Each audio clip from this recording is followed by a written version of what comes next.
Oh, hello there. Welcome to the Food and Movies Podcast, the podcast where we investigate the intersection between food and movies. Today we have Jeremy, my friend. Jer, what is the movie today?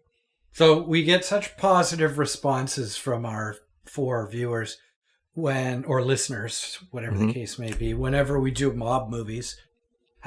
People don't seem to get sick of them, and neither do we. So we are continuing our journey through the Godfather franchise with the Godfather 2. Whether or not we ever do 3, we'll burn that bridge when we get to it. But Absolutely. but we are doing the second one today. Yes, we are. We are doing the second Godfather movie. For those at home, this is the movie where we examine all instances of food in popular movies, tell jokes, go on tangents, and generally give our thoughts about very popular movies, but mostly food-based. We give our initial thoughts and then go down the list chronologically of food as it appears in the movie, and then our closing thoughts. But, Jer, I thought it'd be interesting to talk about something completely non-movie based, but I thought it was an interesting anecdote. Let's talk about tracksuits for a second. Absolutely. It's a staple in the mob movie genre. It's a staple in mob characters in real life, one understand. And we have a history of tracksuits. We love tracksuits. We love tracksuits. So there are certain highlights. You know how there's certain times in your life where, say, someone is about to spill a glass of water off a table and you catch the glass. It's like a highlight. We're like, yes, I really nailed something there. You know? Yeah, I really stepped up my game. Yeah, one of my highlights in life was the time when I wore a tracksuit to Anderson and blew your mind and several other people's minds. Yeah. And I really felt good by the reaction I got from it, from wearing a complete tracksuit to monochromatic. It was Adidas 3-stripe. I remember this day. Please tell me your impression of what you saw. What did you see when you saw this? So this day is etched in my mind as it is yours. Yeah. As I wouldn't say part of my origin story. It's part of your mythology, though. But it is part of my mythology, and it basically opened up a door or a Pandora's box that I had been wanting to open for years, but never. I just didn't think it was going to work. You know what I mean? Like, it's one of those things that I really want to do that. This was like the 4-minute mile. You're like, you didn't know you could do it until you saw someone do it. Yeah, and it's like the Seinfeld episode where they're figuring out how to switch roommates, like how to she's dating one. And so in my mind for years, I would say like, okay, well, I'm not a mobster. I'm not Eastern European. How do I get away with this? And so when you came in Anderson, in that perfect, it's a Firebird, the Adidas Firebird, the blue classic. Yeah, it's like an off blue turquoisey color, I believe. Yeah, and I was like, oh, he's doing it. Oh, he did. And you know what it was? What it took for me was to realize that no, there's nothing stopping me from doing it. You could do it. Yeah. Absolutely nothing stopping me from doing it. And from that day, when I saw you, I instantly went on. I think I went on my computer at work, that day, I think, and ordered a tracksuit. Yeah, yeah. And I haven't looked back. I own. I couldn't tell you how many now. And I have them for occasions. Like, I actually have. You know how many? Do you know how many you have, or do you actually know? Because you went from 0 tracksuits, and then that day. We should have a name for that day. Your tracksuit birthday, perhaps, or your tracksuit baptism. I have maybe 10. Okay, it's getting to 10. Like it's in that vicinity. But you have no plans of stopping. You're just going to add your collection, right? I mean, as of right now, I don't need any more. Okay, like I legitimately, my wife bought me a kind of like it's almost like a formal tracksuit. Mm-hmm. It's like a pinstripe bomber jacket with their dress pants, but when you wear it together, it looks like a tracksuit. But then if I put a shirt and tie on underneath, I could go to it's a very specific outfit. And I'm very proud of it. And then I have like some very high-end tracksuits. I have a silk, checked tracksuit that's pretty cool. But then but the staple are the Adidas Firebirds. I have like 3 of those. Classic. Absolutely. Yeah. Yeah. Yeah, because I do remember that day as one of my highlights, where it's big. Like, yeah, I can. There's a certain part of my life which I consider to be basically performance art or theater. Yeah, you know, very Andy Kaufman-esque of you. Yeah, I just like to have some fun with my life and do these little experiments every now, social experiments, if you will. Yeah. So I brought in the tracksuit just to see what the reaction would be from everybody, and you immediately were like, "Oh my God, that is it, Eureka!" I now know what I was put on this earth to do, which is to buy and wear tracksuits, which you did. Nonstop. I believe Andrew Steal Your Girl also bought a tracksuit. Yeah, Remington bought one much later. He did. He always talked about it, and then he bought one. So from that, from that heroic action you took that day. I am a hero, yes. Yeah. I'm like the Rosa Parks of tracksuits. Oh, my wife has a love-hate relationship with you because I'm always like, well, Paul does it, so I can do it. Yeah, I'm that guy. You're the guy who's like, well, I'm like, well, Paul gets to do this.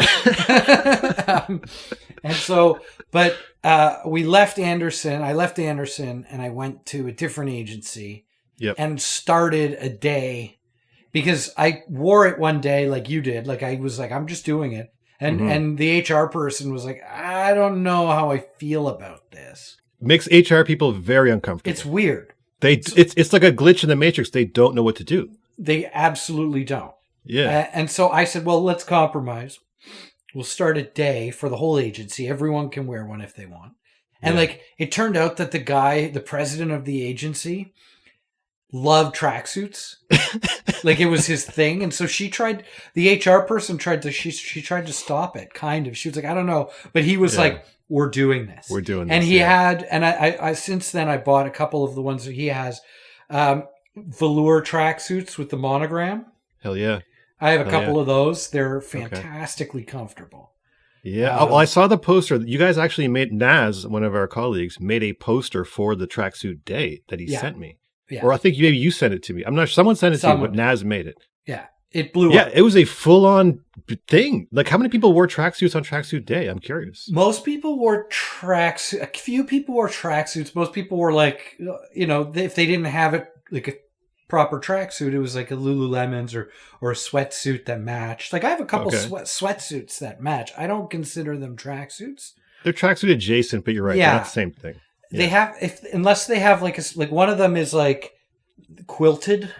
Mm-hmm. You know that like diamond pattern on quilts? For his pleasure, yeah. The whole sweatsuit is that. And it's the most comfortable thing you'll ever wear. And I wear them out.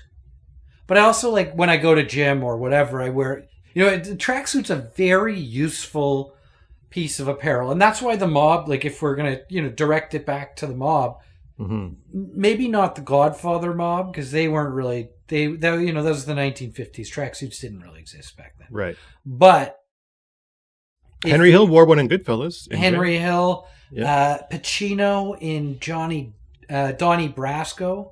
He wears a lot of very good tracksuits.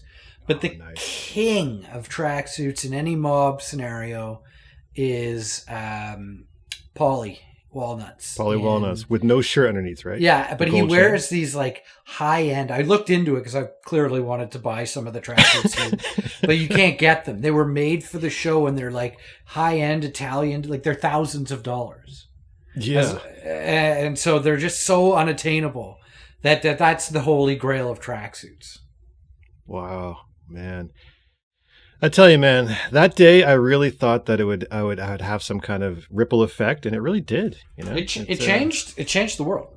Yeah, I think so. Well, when I was at Grip, I did the opposite of this, which is everyone at Grip. This was like 2000, I want to say 9 to 13 ish, around there. Everyone was wearing plaid shirts. All the dudes were, those plaid collared shirts with the jeans. Yeah, like the entire agency was like extremely casual. The hipster lumberjack vibe. Hipster lumberjack, a lot of sneaker kind of culture, but there was a mood within advertising at that time, which I think it was peak, look at how cool I am, basically. Everyone wanted to be, we're not like corporate, we're super cool, we have cool ideas. And it was expressed in their dress, where they were basically dressing like teenagers the entire agency world of men. Anyway, women kind of had nice clothes to wear, but dudes, they were really projecting teenage energy. I feel like even seniors. I was working there, and I was unknown. No one no one really knew me. I was kind of under the radar. So I thought, you know what? I'm going to base my entire wardrobe around ties. So I wore tie-based. It would always be like a tie with a blazer or pants, or tie with a crew neck or like a cardigan. Yeah. But everything was tie-based. Sometimes it would be a tie with some khakis and a shirt with no other top layer. But I started going seriously into tie-based fashion. Yeah. And I saw the effect it had. It was exactly like you said. Dudes, I could see that they would do double takes, and then next week they'd be in a tie. Yeah. And it would be the same thing with you. Like, they didn't realize they could do that. It was just, they had no idea until they saw it, and they're like, oh, whoa, we can do that. And then, It's interesting because as I think as a species, humans are like, they're natural followers. So there are some of us. Mimetic. Yeah, exactly. We're going right back to cinema sandwiches. Please watch the Pete Davidson sandwich. Talks all about this. But we are natural followers. Some of us are leaders. There are some that can break that mold and step out as leaders. But for the most part, if one person in advertising is wearing like the plaid shirt, the hipster lumberjack look, I did it. I still have the beard. That stuck. Everyone else just starts to. Yeah. Yeah. Right? We really are looking at each other all the time and mimicking each other without even realizing it, I think at my next, if I ever go back into an agency, I'm going to do like, you remember Office Space? Yeah. Like that look. Like the tie with the t-shirt, dress shirt. Yeah, with the and like pocket. the khakis, they had maybe the pocket protector, maybe not, but go pure like 80s stressed out corporate cubicle culture. Yeah, and just be that guy and see what people say. Wow, I completely encourage people taking fashion risks, because the funny thing is you can wear whatever you want. You can wear a completely different style, but keep your personality the same and just cause ripples in your life, Yeah. It's interesting. For sure. Yeah. Anyway, that was the Tracksuit Caper of 2019, I believe, or 2020. The defining moment for both of us, actually. I think it actually cemented our friendship. Yeah, that kind of bonded us through fashion, I think. Yeah. So, tracksuits, we highly encourage it. But today we are talking about The Godfather. Let's get on with this, for God's sakes. Let's jump right in. Yeah, what are your initial thoughts on Godfather Part 2, which you and I both agree is not only the better Godfather, the best Godfather film of the franchise, but also the best gangster movie of all time. I believe. We both think that. It seems like a more evolved version of the first one. It does. The first one was very evolved, but this one you could tell it was just like... Yeah, and it's two movies, which is interesting to me, right? And it's a Bob De Niro movie on one end, and it's an Al Pacino movie on the other. So this is the first time those two were together in a movie, I believe. Yeah. And, these are two of the biggest heavy hitters in mob-style movies to date, right? Like Pacino and De Niro. So when they come together in movies like Heat and that one that Scorsese just did that was like 4 hours long. Irishman. Yeah, the one about Jimmy Hoffa. And The Godfather Part 2, although they were never in the same scene in The Godfather Part 2. But it's kind of magical for me, at least. It makes me excited. And both stories have interesting arcs, right? And they there's correlations and lessons to be learned between the two. But one is of Pacino's dad and his kind of Vito Corleone. The Vito previously Corleone, played by Brando, now played by the young De Niro. Bobby D. Yep. And it's and De Niro actually kind of embodied what Brando started. Like, he didn't take it in a new direction. He did that. Like, he basically was like, the character had been born. He just morphed into it. And he made... He definitely had the same energy that Brando projected. He did do that. But he took it in his own places. But he kind of... he stayed true to the origin, which I think is what made this such a successful sequel. It was so much like the first one in every way, except the story was a bit richer, and time had progressed, and things, interesting things were happening. And it expanded the Scorsese verse a little bit, because now we're in Nevada, now we're in Cuba, now we're back in Italy. Michael went back, but we're in Corleone, and so that all these great stories are happening. And so that's what makes this the best Godfather and the best mob movie. But your thoughts? Yeah, a lot of what you said, man. Like the idea of creating two parallel timelines. One with, we watched De Niro. Basically, Pacino's origin story was Godfather 1. So Michael's origin story was basically Godfather 1. And in Godfather 2, that's kind of half of it is Vito's origin story. Yeah. Who we've already seen the old Vito. Now we're seeing the young Vito. We're seeing how he became the Godfather and the steps that he had to take. Yeah. While that's going on, there's this spiritual connection between his son Michael, who has taken his place and is now going through his own things, which Vito probably had to go through when he attained power, which is all the backstabbing, all the infighting, all the, you don't know who's your enemy, who's your friend, all the politics that comes along with being the king. Michael is now going through that, while we see his father negotiate. It's kind of like Michael's story is picking up where Vito's story leaves off in a way. Yeah. But yeah, again, the richness of locations and of characters, and man, Lee Strasberg in this was absolutely incredible in his role as Hyman Roth. Yeah. But we can get into that. And I think that Hollywood wasn't really a sequel factory back then. There was very few sequels. Like Gone with the Wind didn't have a sequel, So the most popular movies were kind of one-offs. And this was one of the first, Rocky II, Saturday Night Fever.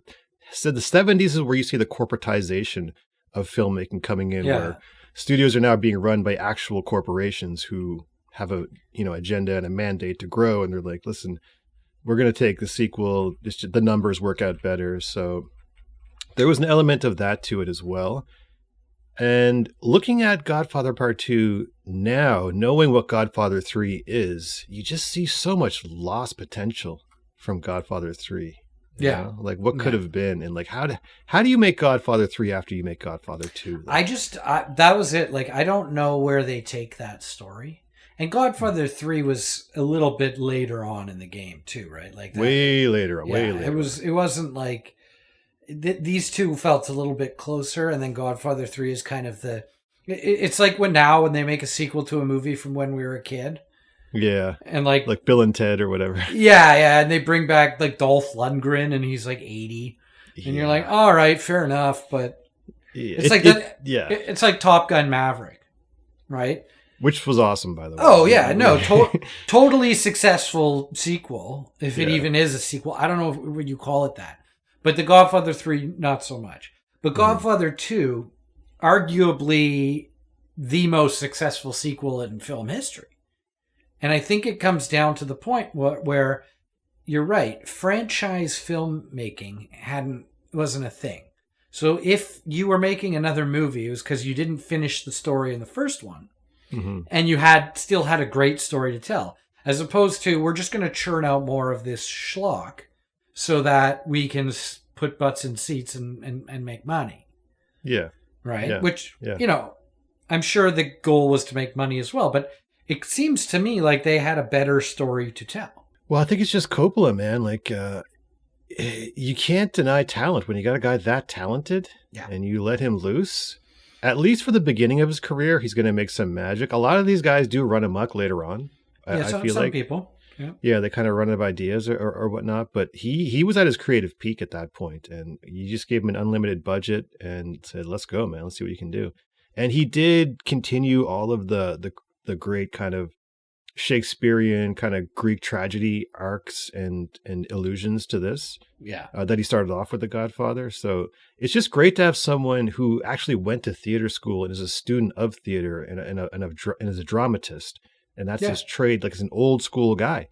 and applying all those old school techniques and all those really kind of intellectual and scholarly techniques onto something that's considered pedestrian, like a gangster film, is what really elevates this entire genre and all these movies. Mm-hmm. And I'm starting to miss that nowadays, because I really don't think like the films these days. I'm going to sound like an old guy, but yeah, there is a little bit of a lacking of, I think, the bringing of a real intellectualization into movies, and raising them in an intellectual way, instead of just kind of gangster movies now. I think are a little bit more, they're almost parodies of gangster movies at this point. A modern mafia movie is like the modern mafia, right? It no longer makes sense. I mean, the mafia, I don't know, it doesn't seem to exist as much anymore, just because law enforcement has finally caught up with them.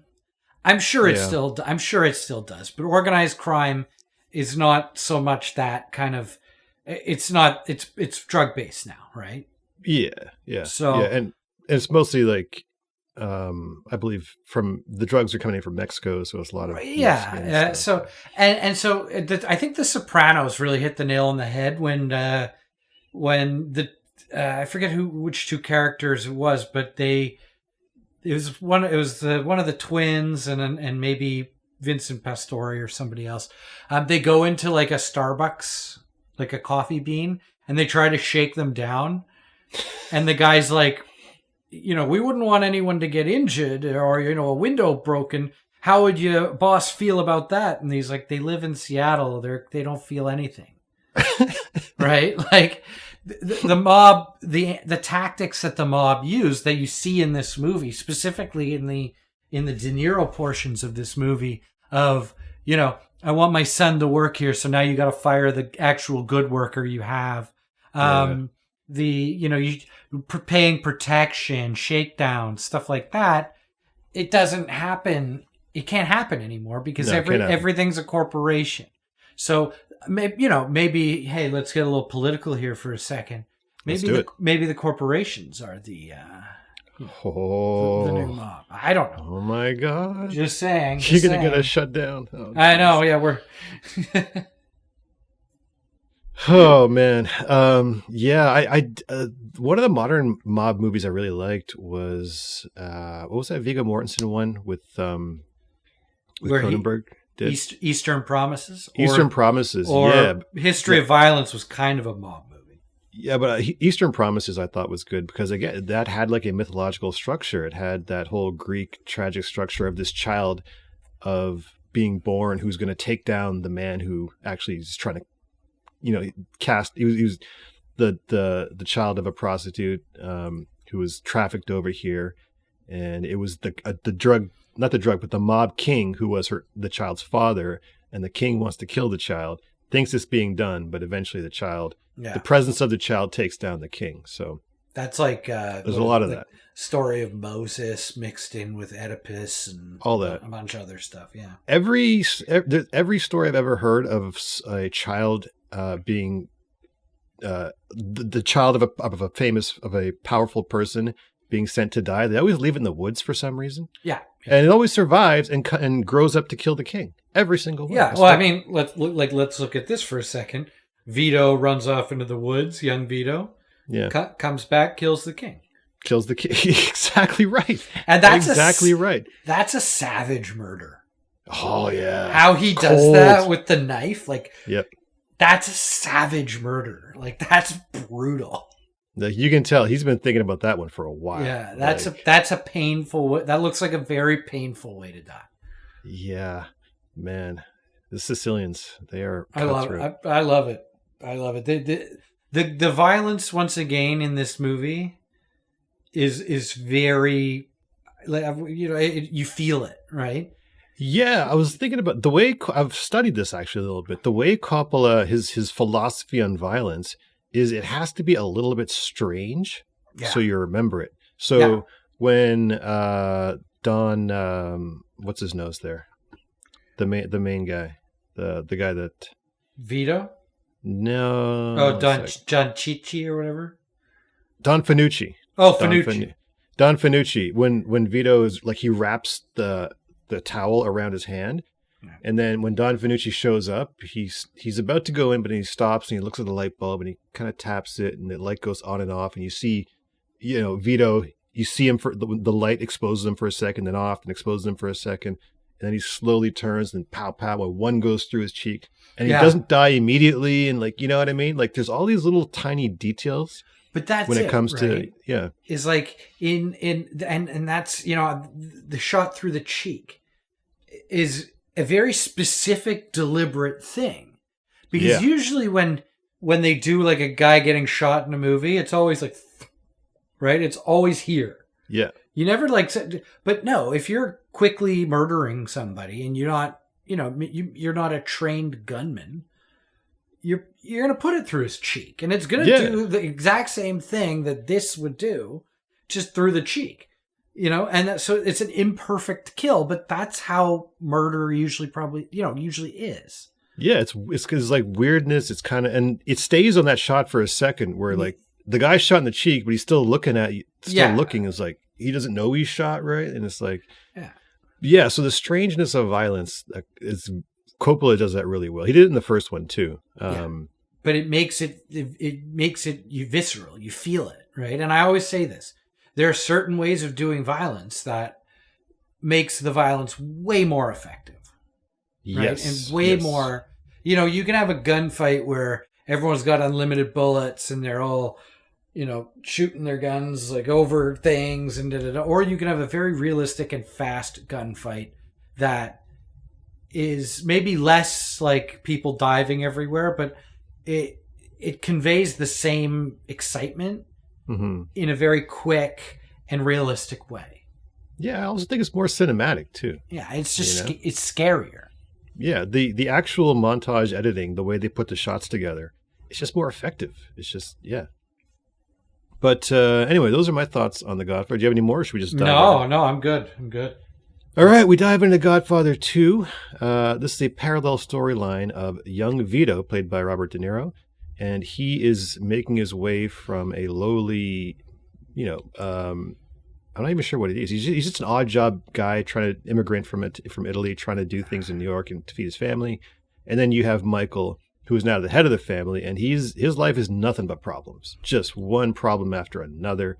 And so we see how Michael is trying to figure out how to be a king while Don Vito is rising up to become a king. Yeah. He's a pauper at the time. He wants to become a prince and then eventually become the king by killing the king, which is how you become king. Yeah. We get into it, and it's funny because the early part of this movie is similar to because it's a gathering. I believe it's a wedding. And then the first Godfather was also 20 minutes of a wedding with people coming to the Godfather. But in part two, part two, it's not a wedding. His son was getting christened. Sorry, christening. My bad. But it's another Catholic ceremony, religious ceremony, family and friends gathering. Yeah. And Panatelli, I believe his name is. Is that his name? Panatelli. Pentangeli? Pentangeli, whatever. He shows up drunk, and I love these scenes because this is what really happens at family gatherings. That Absolutely. One uncle shows up and he's drunk. He's got an agenda. He's here to see the dawn. But he's getting kind of pushed aside, and so he's just getting lit because there's nothing else to do. Yeah, and he says, I gotta check up on my boys. Hey, what's in the food? Some kind of white jacket brings me a Ritz cracker and some chopped liver. Canapés, I said. Yeah. I say, canapés? My ass, that's Ritz cracker with chopped liver. Go get me salami sandwich and a glass of wine. I'll send you and your wife your white jacket to the dry cleaner. So he shows up and immediately starts making fun of the food, which I think for an Italian, pretty accurate. That's what you do when you get to these things. Pretty standard. Yeah, he said he wanted sausage and peppers or something like that. Or salami and peppers, which is like a very New York Italian thing, right? But now they're in Nevada. They're at Lake Tahoe or wherever they are. So they're living the high life, and this New York street boss he looks very out of place. He's just he's a fish out of water, right? And this is kind of a thing with the mob. Like in a lot of mob movies and TV shows, you get the street bosses or like the guys that are like old school resenting the people who Nepo babies, the Michael who's sure, yeah, he's a he Nepo. Is he not? Yeah, but I'd if my dad was like, yeah, if you want to follow in my footsteps, you got to kill a guy. Mm-hmm. I don't know, but I also think the mob is very much, I think nepotism plays a huge role in the mob, but until later on, like more recent stuff like Sopranos, where these like I don't want my kid anywhere near this, right? So yeah, I don't know, right. But yeah. But another moment I thought was a great example of stuff that actually does happen in real life. Minute 28, the toast. It's a bunch of the family members around a table, and I believe Connie says "centa," which means 100 years. Live 100 years. So it's a nice blessing for everyone. Then she says under her breath, very passive aggressively, "It'd be true if my father were alive." And then of course Michael kind of like was like, that's a jab at him. You know what I mean? Like. But what's funny is she's upset because of the scene that just happened previously, when basically he's like, she's saying, I want to marry this fella. Yeah. Oh, he looks clueless, that dude. Her new wife. And the guy's like, and the guy shows up and he's, typical non-mobster shows up. Can I get a drink? And like, oh, who's this guy? You're not so tough. And I want to stand around here. And then Michael proceeds to like dress him down without even addressing him as a human being. Yeah. It's one of the best scenes. And one day I'm doing that to somebody. Oh, okay. I'm doing that to somebody. Hell yeah. They're not even like, I don't want, like, I'd be like, are you sure you want to be here for this conversation? Yeah, I do. And then I'm just going to pretend like they aren't there. Yeah. And just say the most awful stuff about that person. Right. Because it's so effective. Just belittling, man. Just really, really powerful in belittling. Really must have sucked to be that guy. Yeah, I don't know. The vibe I got from him was that she picked him just to annoy the family, it seems like. Yeah. And I kind of think he might be closeted. He seemed kind of a little bit, maybe, I don't know. A little side story there. Maybe, like he seemed kind of, I got that vibe from him. Like he might be a closeted guy that she picked him specifically for that reason. I mean, it would be interesting, right? Like she's his beard and they get to go and do whatever and have fun and she can still be, maybe. I don't think it would add or take away anything from the story if he was, but interesting. Yeah, it definitely did seem like she chose him as a direct rebellion against her family. Yeah. Whether or not he's gay or not, he's definitely kind of like, he's not Italian. He's not someone they know. He's not customs. He's not one of them. Yeah, he's an outsider. Yeah. So interesting choice, which I thought was added a lot of depth to the character. Yeah. But Pentangeli, our boy, at minute 30, finally does meet with Michael, and he says, Michael, you're sitting up here in the Sierra Mountains with champagne cocktails, making judgments on the way I run my family? Your family still carries the name Corleone. You will run it like a Corleone, Michael says to him. In Sicilian, by the way. Yeah. And then Pentangeli comes back. My family doesn't eat here, doesn't eat in Las Vegas, doesn't eat in Miami with Hyman Roth. So, food playing a big part in their kind of metaphorical sparring session on power and distribution of power, as you know what I mean? I mean, this, and then you cut to Vito's rise, Vito Corleone.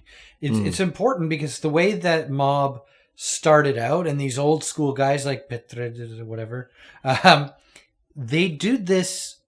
They wouldn't have chosen this lifestyle where you like kill or be killed if it wasn't to feed your family.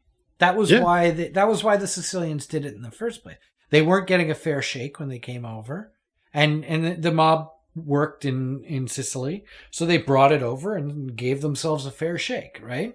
Mm-hmm. So it's that analogy of food. My family eats right? He equates the work he's doing with putting food on the table. Yeah. And that's very important. I like the way he said it too, Yeah. It's like, there was a nice rhythm to it. My family doesn't eat here, doesn't eat in Las Vegas, doesn't eat in Miami with Hyman Roth, I like to be able to say something that poetic to somebody and like earnest and mean it. And Hyman Roth's an interesting character because he's Jewish. Yeah. And he talks about, what's his name, Rothstein, doing the Vegas thing too. He's like, yes, Philip, he was very salty about that. Yeah, but that dude, Rothstein, getting his eye blown out with the gun, which is another great example of violence. Yeah. So Roth and the Italians and the Jews kind of had the same, they were cast the same way and the Irish, when they came over from Europe. So the Italians and the Jews would do a lot of business together. Oh, there you go. The mob and the Jews. I mean, the Jewish mafia. Lansky, yeah. Meyer Lansky and Luciano. Yeah. No, a few other guys in the Murder Inc. and stuff like that. There were a lot of tough Jews, which is funny to me because bro, there were a lot of Jewish boxers back in the day. Yeah, I'm not sure what happened. Slapsy Maxie Rosenblum. I couldn't get to that guy's defense, man. He was incredible. I actually do know what happened. Oh, okay. You guys got money? Is that no? A good portion of the most strongest and best Jews were taken out. Oh, that's right. There was that. Yeah. But yeah, no, the Jews and the Italians had a close knit relationship, and even in a lot of mob movies and stuff, The Sopranos, there's Hesh.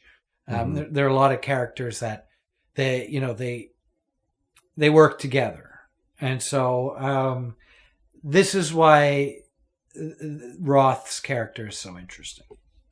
Mm-hmm. Like it explains the dynamic a little bit further. It tells a richer story. Absolutely. At minute 49, there's an incredible tracking shot that goes from Vito to.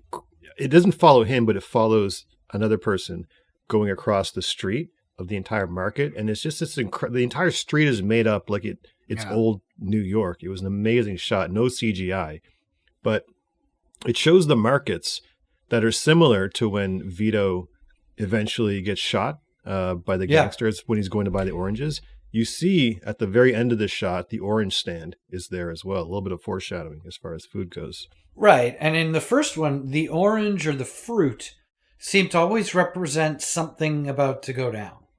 Yeah, it's actually, there's some of it in here, actually. We're gonna they do it a bit here too.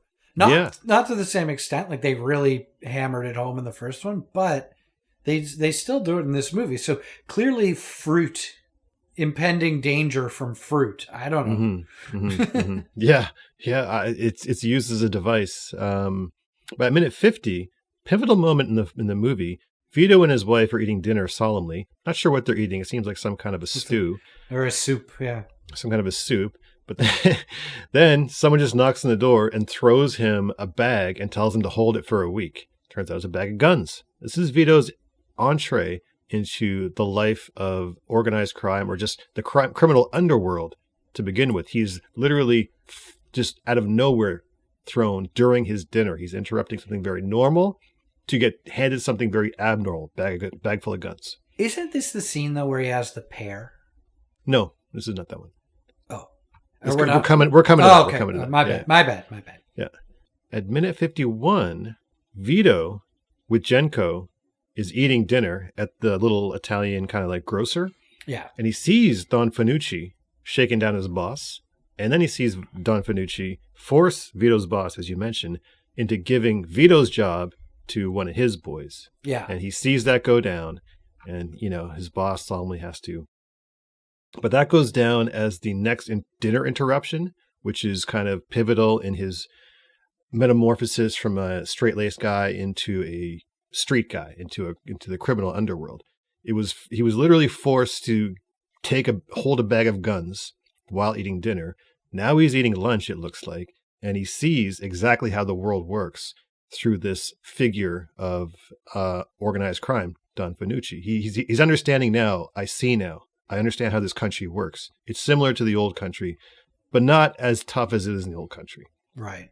So after he's fired by his boss, in a very sad scene where his boss starts crying and Vito has to like prop him up a little bit. Yeah. Vito's walking back home and his boss chases him down with a box of groceries and is begging him to take the groceries. Vito will not take the groceries out of charity. Yeah. He will not, his pride will not allow him to do that. No. So he goes home and solemnly puts on the dinner table a single pear. Yeah. That's all the man has. Beautiful pear. Yeah. Beautiful looking pear. Great use of food as a metaphor for a lot of things. What this man stands for, what this man's situation is, what's at stake in his life at that moment. And it represents the beginning of his new path, his new trajectory, in which a lot of people are going to get killed. Right? Yeah. Yep. Absolutely. So now the guy, you can tell he's not a guy who was looking to get into organized crime. He was here to make it work. And it just, through certain particular moments in his life, it seems like the universe was leading him in this way through no fault of his own. He was reacting to his environment more than he was creating it. And at minute 55, young Clemenza, by the way, looking good, real spiffy. Yeah. And Vito, they're drinking espresso, and Clemenza tricks him into helping him steal a rug. Again, he's not thinking, I'm going to go help this man steal a rug. The universe has basically tricked him into taking a bag full of guns, has put him in a position to see a powerful mob guy take his job, and now has tricked him into committing, basically breaking and entering robbery with Clemenza. Yeah. And this is once again, going back to the Italian immigrant experience, a lot of people got pulled into the mob because they had nowhere else to go. Right. And wise guys would bring people in and get them to do stuff. And then, oh, you killed a guy. Now you're with us. Right. Like, or you stole that. Now you're with us. Right. Or you lost your job. Like, you got to feed your family. Come with us. We'll pay you. Come with us. We'll do it. So it's an interesting examination of the immigrant experience in the U.S. for sure. Mm-hmm. Yeah. I love how all these incidents take place in and around food when he's eating. When you're eating, it's supposed to be a safe place for yourself. You're supposed to feel kind of like, but these things keep happening to him while he's eating. Minute 102, we go to Michael Corleone's timeline. Jump over here. He's visiting Hyman Roth, played incredibly well by the legendary acting teacher, Lee Strasberg. Mm-hmm. And as he enters the house, Hyman's wife offers him a tuna sandwich. I don't think I've ever been offered a tuna sandwich in someone's house. If you ever come to my house, I will make you a tuna sandwich. And that being said, I'm bringing in my grandmother made the best tuna salad I've ever had in my life. And since shout out Nana, what's her last name? Grandma Rubinoff. Grandma, that's a hell of a name. No longer with us, but R.I.P. Grandma Rubinoff. Her tuna salad recipe lives on. And a little correlation here. As I said earlier, Hyman Roth and his wife, I'm assuming, are Jewish. Probably, yeah. So I'm going to make a traditional Jewish tuna salad sandwich. Okay, what are we going to call it? Traditional Jewish or a Hyman Roth sandwich? Yeah, let's call it the Hyman Roth tuna salad sandwich. All right, we're popping the Hyman Roth tuna salad. Hyman Roth tuna salad sandwich. Wow, that got gross. At 1 hour, 20 minutes in, one of the, I think, most calculated uses of food in this movie, Hyman Roth is holding court with a bunch of other mafia family heads, including Michael.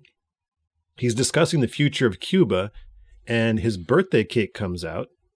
It looks delicious, as far as I'm concerned. Yeah. And as he's divvying out the different territories of Cuba, they're literally, his help is literally giving people slices of cake. So he's slicing up the cake in a very heavy-handed metaphor, I think, as a way to show he's slicing up the territories of Cuba for these crime families. And the Cuba thing is interesting because this was right around the revolution in Cuba, right? Oh yeah, Bautista is still in power at this point. So Yeah. yeah, and Michael is concerned about that. He's like, I don't know if I want to put my $2 million into this. I'm not sure if this is stable. Yeah. So what year is this?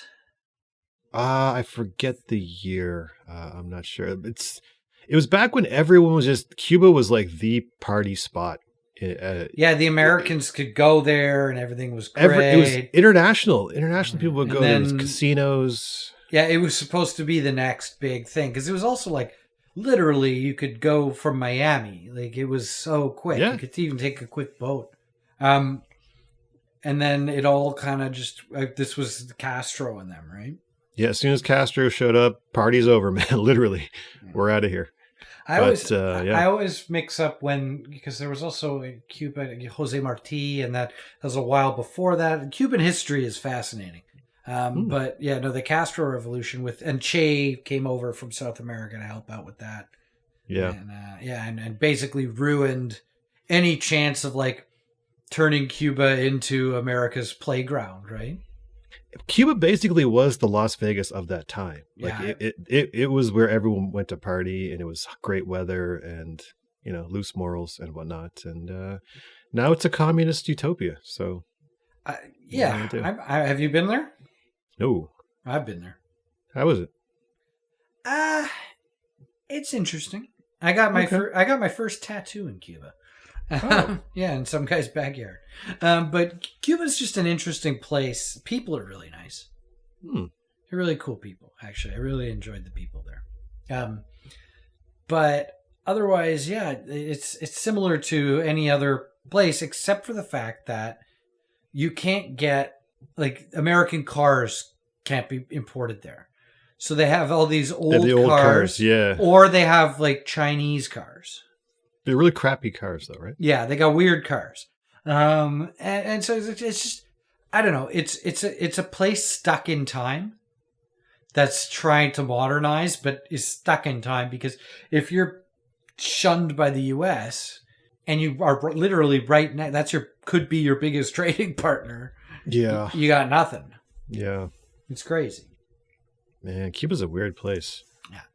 They consistently put out some incredible amateur boxers, though. They win a lot of Olympic boxing titles. Well, Fidel Castro was supposed to. He was good enough to play in the major leagues baseball. I heard that. He's I wasn't sure if that was true or not. I mean, it may not be. Please call me out, but I heard that as well, and I heard that Castro should have been a major league baseball player. Could have been. And there are a lot of Cuban. I mean, Godfather connection, if you want to talk about Cubans. Andy Garcia is a Cuban exile, Godfather Part 3. So, nice. There's a Cuban connection there. But yeah, no, a lot of Cuban ball players exile over and play in the U.S. I love the Cuban ball players because you never know exactly how old they are. They just come over here and just start throwing fireballs to they're in their late 60s, and we're like, no one knows how old they are. Yeah. Great ball players. At 1 hour 53 minutes in, Vito, Clemenzo, and a young Tessio, all looking great as young men. They're eating spaghetti and discussing whether or not to pay Don Fanucci. Vito doesn't want to do it. He's feeling himself a little bit. He's like, you know what? I don't think we should be afraid of this guy. Yeah. I don't think he's that big of a deal. And the difference between this time and modern, like Michael's time, is when Vito came over, there weren't 5 families. Mm-hmm. So in the mob, before it was like, was it Lucky Luciano brought together the 5 families, or whoever was that did all that? I think it was Lucky Luciano. Yeah, it was Luciano. Brought together the 5 families and made it into kind of like a corporation. Before that, it was gangs. Yeah. So it started off. Yeah, New York was like gangs in New York. Gangs where in New kind of York. like that whole thing started. But right. Yeah. So Fanucci had a gang, and that gang ran that little area. Yeah, right? that neighborhood. He was the neighborhood mob guy, basically. So to take him out is not going to anger any other gang.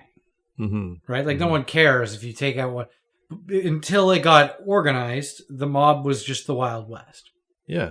So at 1:58, young Vito goes to negotiate with Fanucci. Fanucci likes his moxie, accepts his lower offer, and offers to find him a job before, very theatrically, chugging an espresso, and leaving. However, as he walks Little Italy and is being acknowledged by the people, he's walking with an orange in his hand, which is a nice connection to Vito in the first film, and how there's always violence surrounding, or like deaths surrounding the orange. Yeah, the fruit is a precursor to death. Yeah. So that orange is a harbinger of when Vito actually shoots him. But I also think it's a bit of a symbol of, I guess, aristocracy. I feel like the way he holds it like a royal person, like, almost like a scepter. Same with Vito. He kind of, the way he smells the orange, and you know what I mean? He's very regal about it. Hamlet with the skull. There you go. Yeah. After Vito kills Don Fanucci in one of the great murder scenes of all time, as we were discussing before, phenomenal detail and just really thought out and designed well, which I think is something that should be done more. A very believable murder scene. Yeah.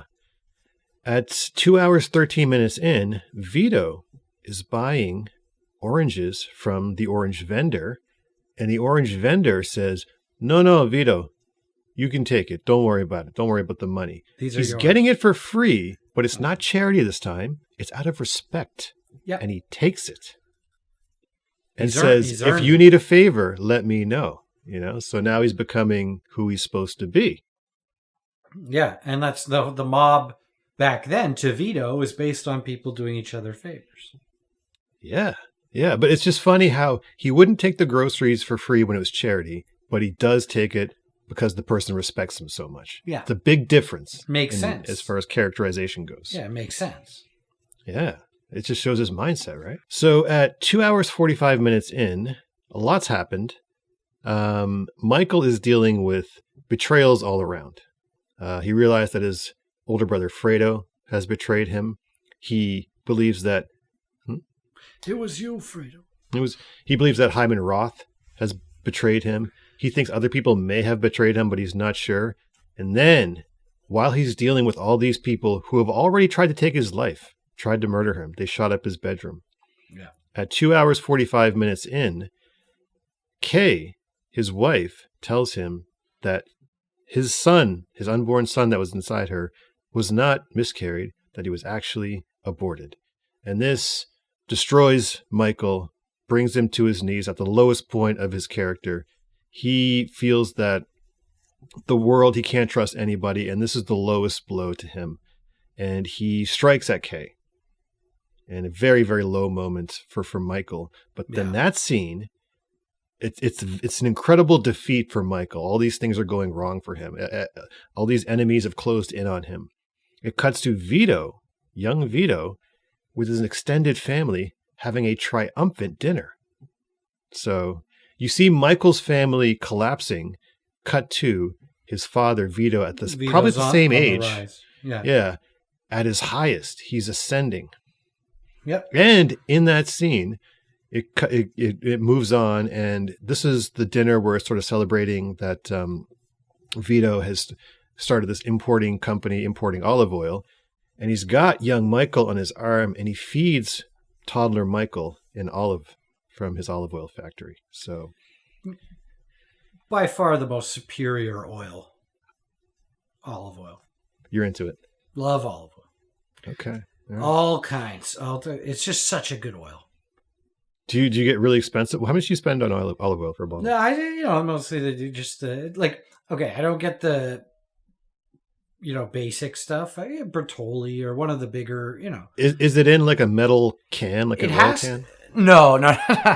The rule of thumb with olive oil is like the more fancy and square the bottle, the more it's going to cost you. But just get the basic stuff, like the stuff you get. I do. But it's always good.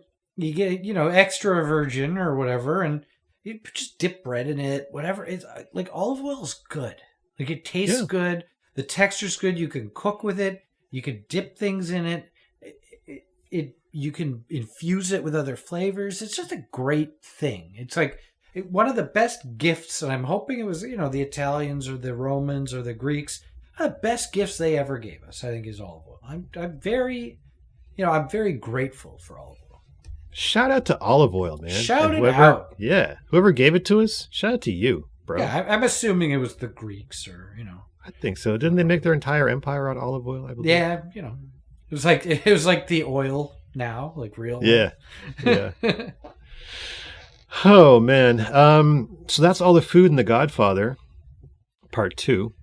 I believe the not too much use of food, but where it was used, very effective in narration and moving the story forward and expressing the characters, I think. Yeah. Very tactical use of food, as was done in the first. Tactical use of food. But yeah, I would say it was a little more sparse than before. I would have liked to see like a nice... we almost forgot the very end. Oh, the big dinner. At the dinner table. Right. But that's Coppola's dinner scene. Yeah. Where it's going to be the Marlon Brando version of Vito's surprise party. And everyone goes to the kitchen to surprise him, but Michael stays in the dining room and just sits there by himself. So yeah. Right. Classic. There's no actual food in that scene, though, I believe. It's a dinner. It's a dinner. And it's a, Coppola makes sure he puts that in. But yes. Yeah. Great scene. All right. So now that we've gone through all the food and spoken ad nauseum about it, now comes the food awards. Food award number 1. What is the best use of food in this movie, Jer? So I'll put it to you. I liked the pear. Incredible use of food. Yeah. It's a great use of pear. I love pears as a fruit. Underrated as a fruit. It's a very underrated fruit, but a very no one talks about it. No one talks about pears. Very delicious and sexy fruit. Hell yeah. Everyone thinks the apple is the sexy tree fruit, but no. Mm-hmm. The pear is delicious. Cherries somehow get mixed in with sex for some reason. I don't know where that comes from. Yeah, I don't know what happened. Cherry's very overrated as a fruit, just because of the whole sex vibe they got going on. Look, I'll have a cherry from time to time, but cherries are expensive. They're expensive. Yeah, I don't know what's up with that. Why cherries are so expensive? But a pear is a delicious fruit, and this pear specifically kind of sets in motion the entire Godfather franchise. Yeah. This is the pear that starts Vito down the path. So I think that's an important piece of fruit. Yes, very, very important. And just a great visual too. Just the one pear right there, boom. You don't have to say anything. It's just the wife's like, that's a hell of a pear. Like, quality pear. Did look like a good pear. Yeah, and I'm gonna go get a pear at some point today. Fantastic. But you, favorite use of food? My favorite use of food, a part of me wants to go with the heavy-handed use of divvying out the cake because it was just so deliberate. The great scene.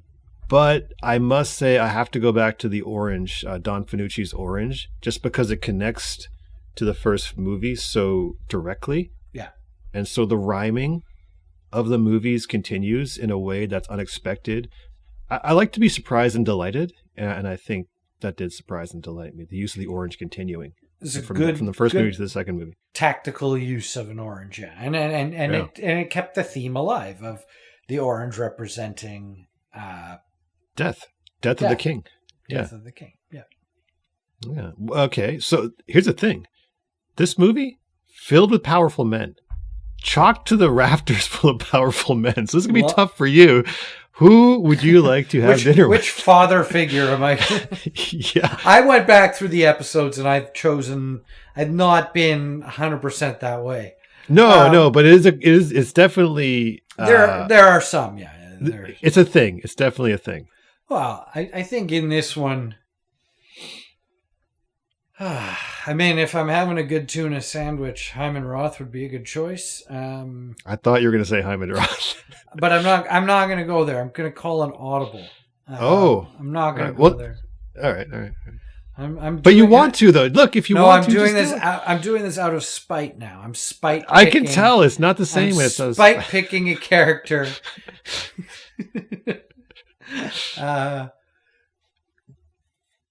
You don't even know. You want Hyman so bad. You are so attracted to Hyman's power and fatherly wisdom that you can't even think straight right now. You want to have a date with that man so bad. It's true. It's Hyman. Yeah, it's Hyman. You do. Yeah, it's Hyman. Of course Roth. it is. I want to kid. I want to have a tuna sandwich with Hyman Roth. You're right. You're Fair goddamn enough. right. You do. Next movie we watch, I'm going curveball on you. I'm gonna pick the most low-level operating prostitute that I can find. The receptionist at the hotel or something like that. The front desk person. Yeah. What are we doing next? I don't even remember. Oh, I gotta pick my guy. Pick your guy. We'll I gotta pick. Or girl. Let's see here. Not a ton of ladies in this. I picked Diane Keaton the first time, I believe. Yeah. I'm not gonna do that again. I didn't like her. Can't do that again. Didn't like her as much in this. Can't pick Talia Shire because she's just gonna get 2 glasses of wine and just start unloading everything she hates about her family on me. Yeah. Can't do that. Can't do that. Michael isn't going to say nothing to me. Can't take him. He's just going to scowl at me and be like, why am I even at this dinner? What contest did you win to get me to have dinner with you? So he's out. You know what? Fredo. Let's go, baby. Let's go, Fredo. Why did you do it, Fredo? Yeah, no, I'm going to be like, I'm going out to dinner with Fredo, and I guarantee you Fredo has some party favors that he's got in his pocket. You know what I mean? And he knows the spot to go to after dinner. Great. He knows the party spot. He knows Vegas. We're going to go out. We're going to have dinner, and that night is not going to end till about 4 or 5 in the morning. Me and Fredo, we're going to do this. You go fishing with Fredo. No, that's the one thing you don't do with Fredo. Not at all. Yeah. All right. That was Godfather Part 2, the food breakdown. Jer, any last thoughts? No. Are we rating it? Oh, we got to rate it. That's true. Yeah. What are your ratings? As a food movie and as a movie and as a gangster movie. As a gangster movie, that's a 5 powerful, strong male father figures. Hell yeah. As a movie, it's also a 5. It's a great movie. Yeah. I mean, as a mob movie, it's fantastic. As a movie, it's fantastic. As a food movie, I'm going to ding it down to a 4. Mainly because that's fair. That's fair. The food perpetuates the story, so that keeps it in the higher echelon. Yeah. But I want more and it's the same with the first Godfather. I want more good Italian food porn. The Italians make great food. They, like I said, things like olive oil. These are their gifts to the rest of the world. Espresso, olive oil, pasta, all these great dishes. Yeah. That we enjoy. Antipasti, all that stuff. Everything we enjoy on a day-to-day basis. If you're going to do a mob movie, I want to see it. I want to feel that. And a lot of mob movies do focus on food because it's an important part of Italian culture. This movie uses food tactically. And I think that I agree with that and I respect that. That's why it gets the 4. Mm-hmm. If I could do a half, I'd do a half, but we're not doing a half. We don't do half. So jury disregard that half. Yep. But so that's a 4 tasty pears. Oh, okay. I gotta go agree with you on the 5 father figures for gangster movies. I gotta go 5 out of 5 gunshots to the cheekbone as a movie. Yeah. And I think you're right about the last one too. I think it's 4 out of 5 oranges that symbolize power. Okay. Our analogies are on point here. And and we agree kind of from a same level. Just a little bit more Italian food porn for me. And that's a hard 5. Love it. That was the Godfather 2 food breakdown. I'm your host, Paul. That's my friend, Jeremy. He's a foodie. I'm a film nerd. And this is what we do on our days off, I guess. Have a good day, everyone. Bye. Good one, Jer. Good one. Well played.